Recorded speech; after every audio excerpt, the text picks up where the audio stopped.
I have another journal for my human growth and development class.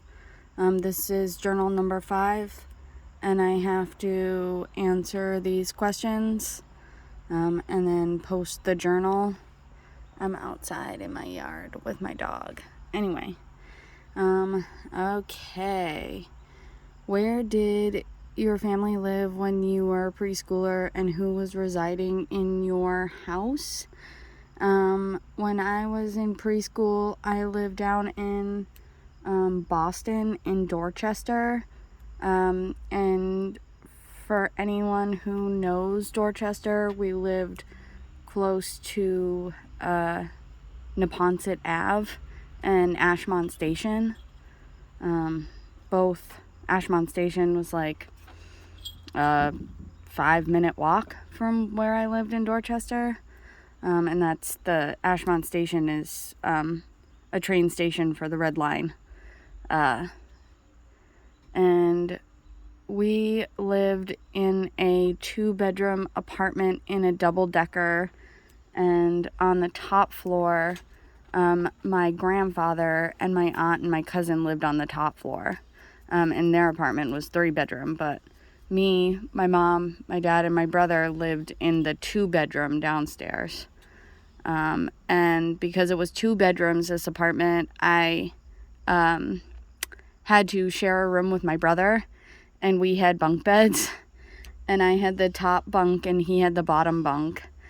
And we did have a going to bed routine, which was like showering and teeth brushing, of course, before bed. But then our mom would read to us before bed in her room on like her bed, and she would read us 2 like children's books, like picture books. And then when we were a little older, or at least I was a little older, she started reading Harry Potter to us. And she read all of them to us, all of them. And so yeah, we used to get our showers, brush our teeth, then we used to read or get read to, and then we would get tucked into bed, and my mom would sing us a good night song. And it was literally, so this song, it was called the Good Night Song, and it was just singing good night to everybody in our family at the time, or people we cared about. So my favorite story growing up was Little Red Riding Hood. I don't know what about Little Red Riding Hood I like so much, but my mom tells me that she had to read Little Red Riding Hood to me and my brother every single night. So like we got 2 bedtime stories from children's books, but Little Red Riding Hood, didn't count for one of those 2. So we got 3. So we got 2 children's books, Little Red Riding Hood, and when we were older, Harry Potter. And even to this day, Little Red Riding Hood is still like my favorite fairy tale. I think now it has more to do, I don't know, just the idea that like a wolf can eat a child and a grandmother, and then the child and the grandmother at the end are still alive. I think that's what drew me to it when I was little. I don't know, but now, like, I know the wolf symbolizes more than just a wolf. Like, the wolf is a symbol for danger. It's a symbol for people you can't trust. It's a symbol for, you could see the wolf as death. And then when Little Red Riding Hood and her grandmother come out of the wolf at the end of the story and they're alive is like a rebirth in a way. My parents did work, but they were also my caregivers. So my mom worked the night shift at the post office while my dad worked during the day. So my mom took care of us in the day, and then my dad took care of us at night, and he was a mechanic. And if they both needed to work, or when my brother was little, he had heart surgery because he had heart complications. So when he was really sick and had to go to Children's Hospital and spend days in the hospital, my grandfather and my aunt, who lived upstairs in the 3-bedroom apartment above us, they would take care of me while my parents were at the hospital with my brother. And just having that family there was nice. Like, I really, developed a relationship with my family members who took care of me. What did a typical day look like for you as a young child? Well,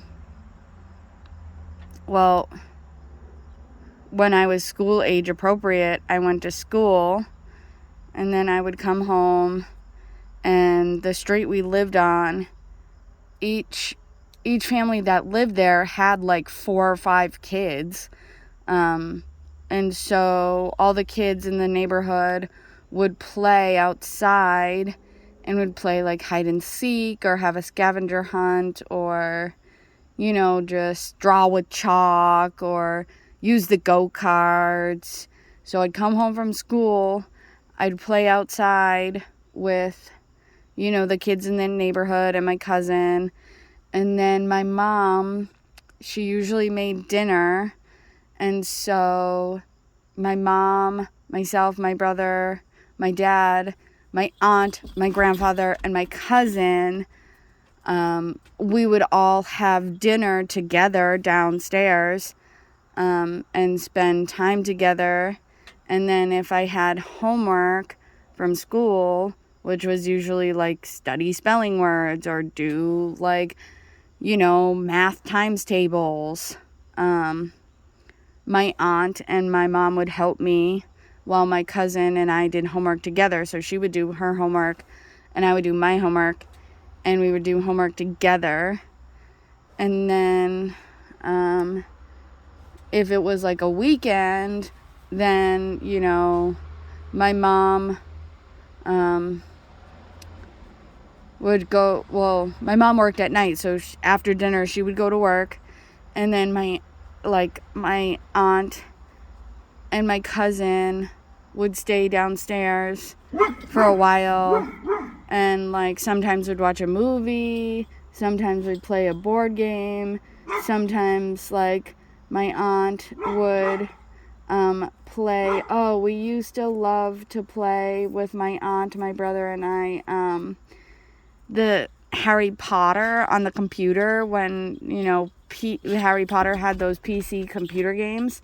So my aunt, my brother, and I, we would play on the computer, or if like my dad wasn't home and my mom still had to go to work, then my aunt would bring my brother and I upstairs, and we would play in my cousin's room with her.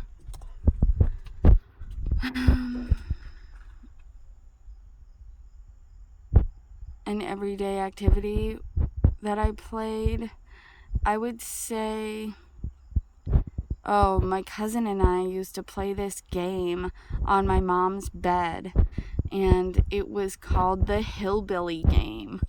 And my brother and I, we all used to pretend to be like hillbillies, and so she would make a big pile with all the pillows and lay on top of it and she would be the mom hillbilly. And then she would direct my brother and I, the two baby hillbillies, to go and get raccoons for dinner. And so we would just play hillbillies. And if she didn't like the raccoons, she would siege a pillow attack out of our hillbilly house was made out of pillows, and she would get angry and say, "Bring me that coon for dinner," because we played hillbillies getting raccoons on my mom's bed. So me, my brother, and my cousin played that.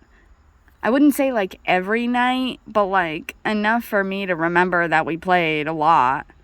Oh, and then my cousin used to take the blankets from my mom's bed, and she would roll my brother up in one blanket and roll myself up in another blanket.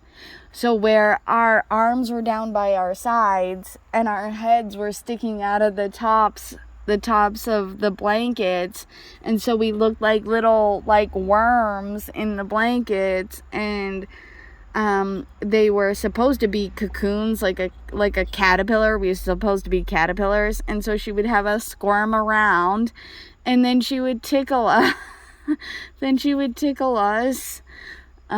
until we rolled out of the blanket, and that was our transformation into a butterfly. Do you recall any particular event that happened to you between 2 and 6 years of age? How might this have affected your later development? So when I was younger, my brother, he was born with heart conditions, and so he had to have heart surgery. He had a valve issue, so he had to go in and get one of his heart valves fixed when he was 3.5 years old. And so that was like a 15-hour surgery when he was 3.5. And of course, like, I had to stay with my aunt, my grandfather, and my cousin while he was in the hospital. And my mom and my dad, they would take turns like switching off who stayed in the hospital overnight. But I just remember there's a photo of me somewhere. I saw it recently. There's a photo of me and my brother at the hospital, and because he was so sick, his hospital bed had to be in a huge like plastic cocoon, and there were arm things in this like plastic shield that had gloves on the end. So there's a picture of me with my arms in the plastic tubing going into his bed space, and it looks like I'm reaching into this plastic thing to go and touch an alien because he's so sick and so pale and so skinny from being sick before his heart surgery. And he just looks like a baby of quarantine, but yeah, there's a picture of me with my arms in the plastic tubes reaching in to like give my brother a hug through the plastic cocoon or box or incubator. I don't know what it really is, but it was surrounding his whole bed crib at Children's Hospital before he had his surgery. And I was all of like 5 years old, and he was 3.5. And this affected my later development because, my brother being so sick, my parents not knowing if he was gonna survive this surgery. Even now, like, my brother, not that it's a bad thing, but my brother literally can get away with anything. He has my mom wrapped around his thumb. And it's from him being really, really sick as a little kid. And me, like, I think my brother, I love my brother, but he can get away with murder, and my mom isn't, like, gonna say jack, because there was a time in her life where she really believed he wasn't gonna make it through his surgery, and I don't blame her either. But me, I can flush the toilet wrong and all hell breaks loose, and my mom has a conniption. So I think my brother's relationship with my mom and him being, able to do anything he wants affected me, because I feel like,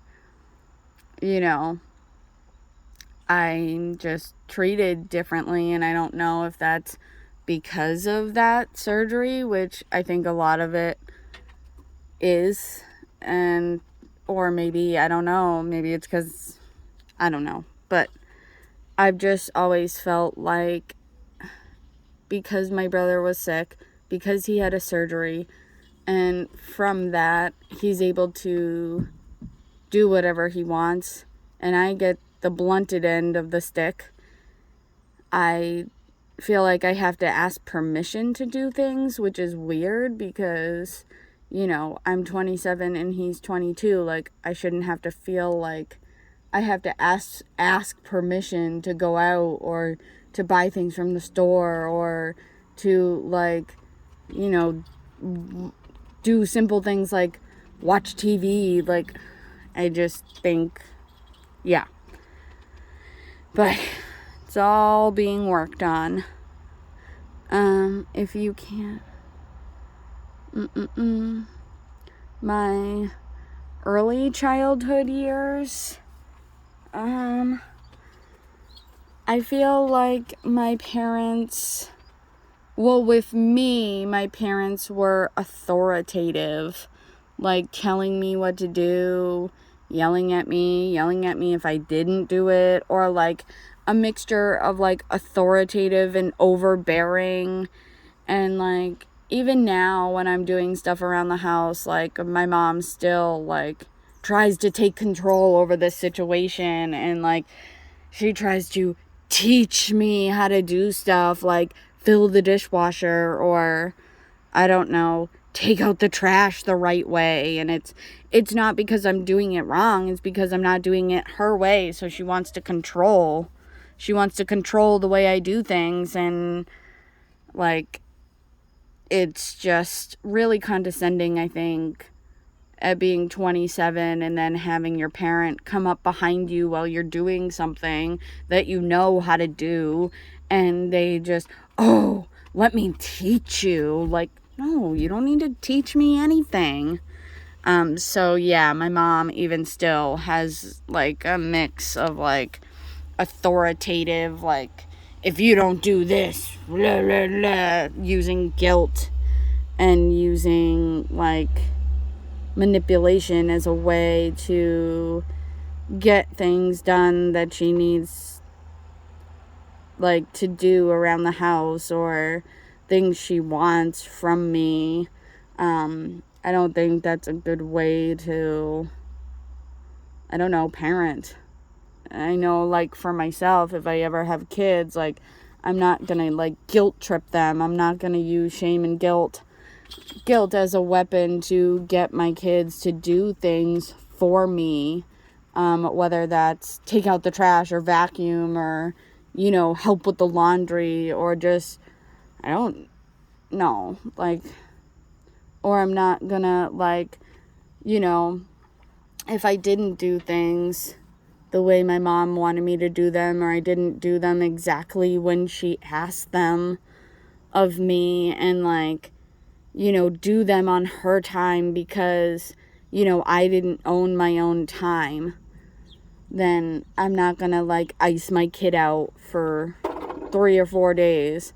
Like, if I didn't do the dishes exactly when my mom asked me to do them, it was like, I was the bad guy, and then she would like straight up ignore me ignore me, like not even acknowledge my presence. And when she did acknowledge my presence, like she would just look through me and give me one-worded answers, or basically like tell me how bad of a person I was for not doing the dishes. Like I don't need that.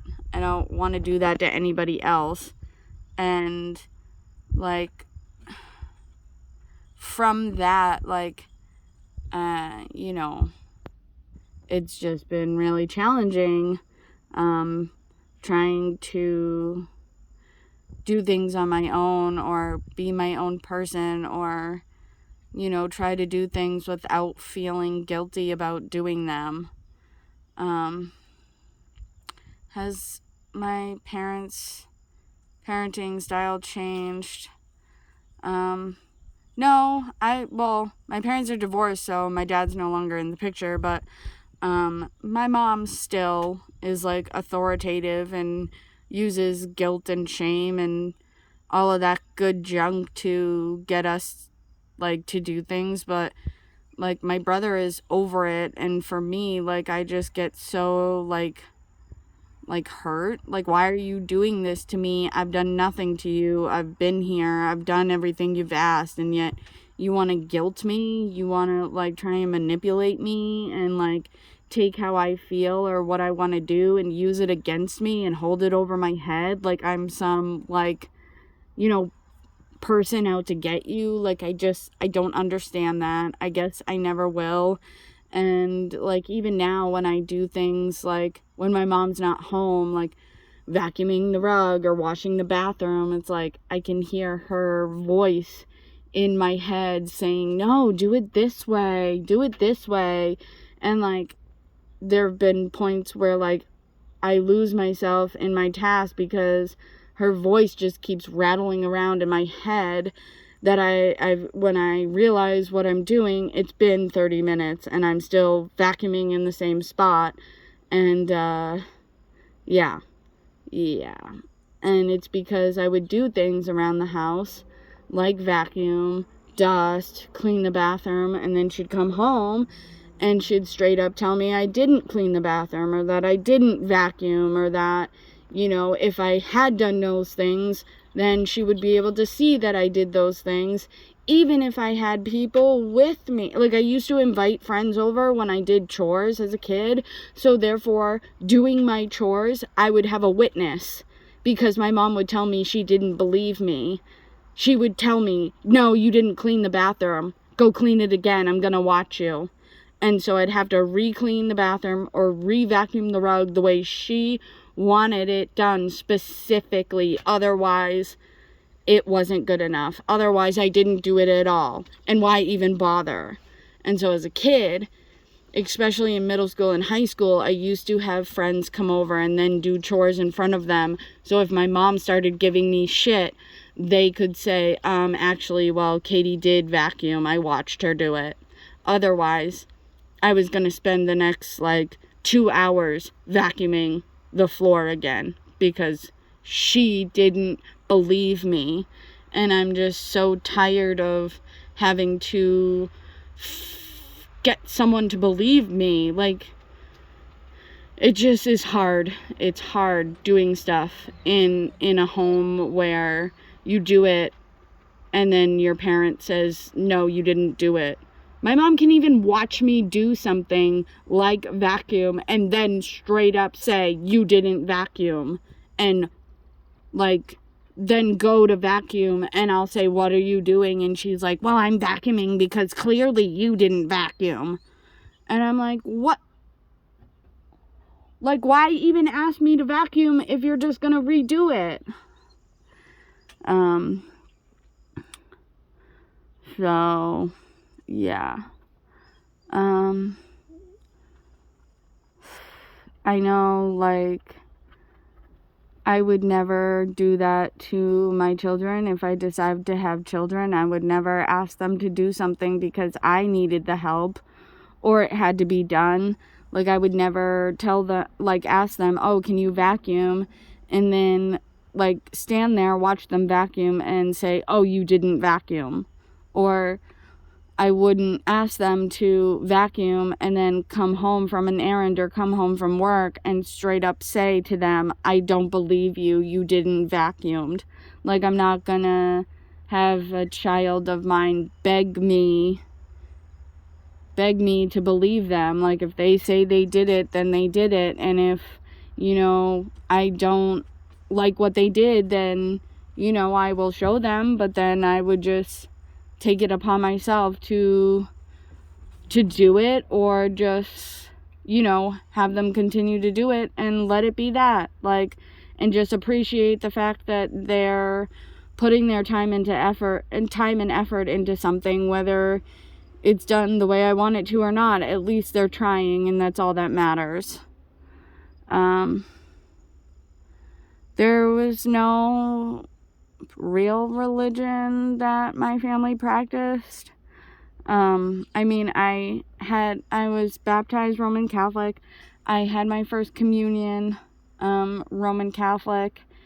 And then, as my brother and I got older, we stopped going to church. Church made me, at least very, very uncomfortable, because, when I was, 16, 17, 18, I went through like a goth phase where I wore all black and wore black eyeliner, heavy, and black eyeshadow, and just wore all black. And, my Catholicism teacher on Sundays used to tell me that I was going to hell. And there were a couple of times where she separated me from the class, and she made me go to confessional. And she told me, your dress is sinful. You're gonna go to hell for wearing all black and dressing like that and blah, blah, blah, whatever. But she used to separate me from the class and tell me I was a sinner and that I needed to repent for my sins. But I think a lot of it also had to do with the fact that, like, whatever she said that I didn't agree with, I would also raise my hand and be like, well, actually, I learned in my history class that, XYZ about Jesus, and he actually didn't really do that because he's seen as a historical figure, and the Jewish people, were involved in XYZ and not Jesus. Or like, there was one time in class where she made us watch this, like, I don't know, video clip of a woman in Iran getting stoned to death, because she refused her husband's brother or something. I don't know, but anyway, she had us watch this video clip of this woman getting stoned to death over in Iran because the woman refused her husband. Her husband, beat her up, and then she went to the police for an assault charge, and they didn't believe her. Anyway, my CCD teacher told the class that the woman brought the stoning on herself, and that because she practiced Islam, that's why, one of the reasons also why God allowed her to get stoned, because she practiced Islam. And I raised my hand in class, and I was like, are you aware that Muslims recognize Jesus also as a prophet of God? And she didn't like that. She didn't like that at all.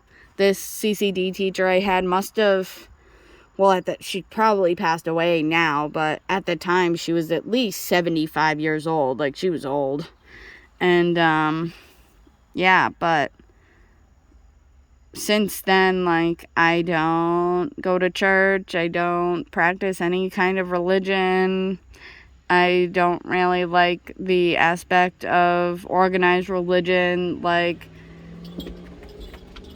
making claims that people are sinners and that God won't appreciate them and love them. And like, no. And maybe it's because, like, I was picked on, and even kids in my CCD class picked on me and told me I was going to hell and that I was a sinner.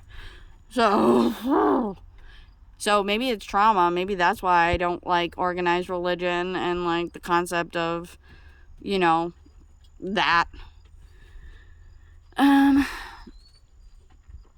Any family traditions that still occur today?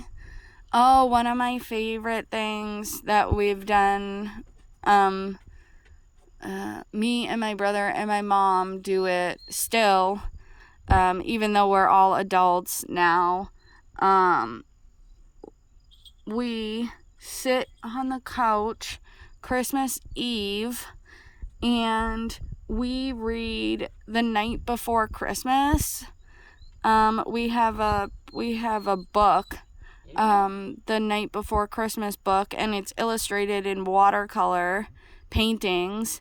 And so we read that on the couch, all three of us together, on Christmas Eve. Every single Christmas Eve, this is what we do before we go to bed.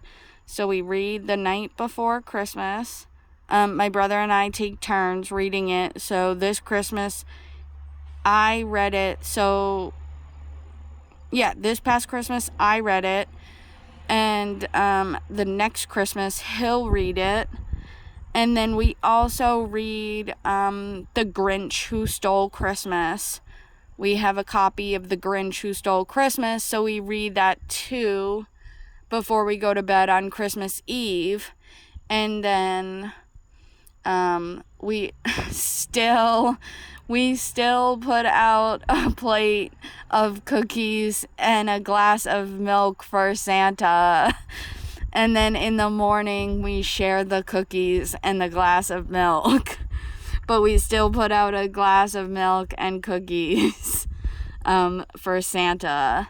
And I'm 27, my brother's 23, or 22. Yeah, 22. Sorry. I'm 27. My brother's 23. 22. My brother is 22. God damn it. And then there's my mom. I do not have children, but I would like to carry on that tradition, especially doing that when I was younger was always something I had looked forward to. It was like one of those magical, quiet little moments during Christmas, before, like, Christmas Day or going to see relatives or any of that. So I will probably read to my children, if I have children, The Night Before Christmas and The Grinch Who Stole Christmas, and then put out milk and cookies for Santa. Except now we don't give Santa whole milk. We give Santa almond milk. We give Santa almond milk to help him watch his calories.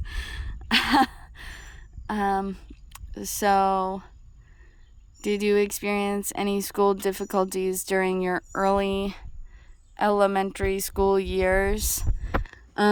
So, I don't really remember school in Boston, but when we moved out to Western Mass from Dorchester in Munson, is a small whitewashed little town, and I am not pale by comparison, and so I got bullied a lot. So that's my elementary school memories, and difficulties. I got bullied because I didn't have blonde hair and blue eyes and looked like everybody else.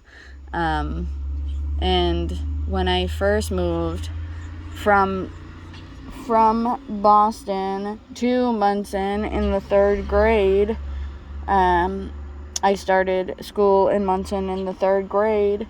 Kids used to make fun of how I talked as well, because, people out in Western Mass talk with all their R's in place, but people out in Boston, like, R is in the alphabet, but it's not in the spoken language down in Boston. People drop the R completely.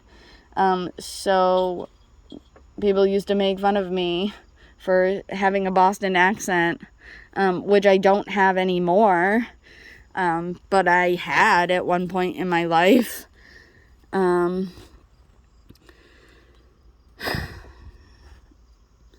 think my mom has, I wouldn't say, parents make mistakes. So I've learned from my mom's mistakes on what she,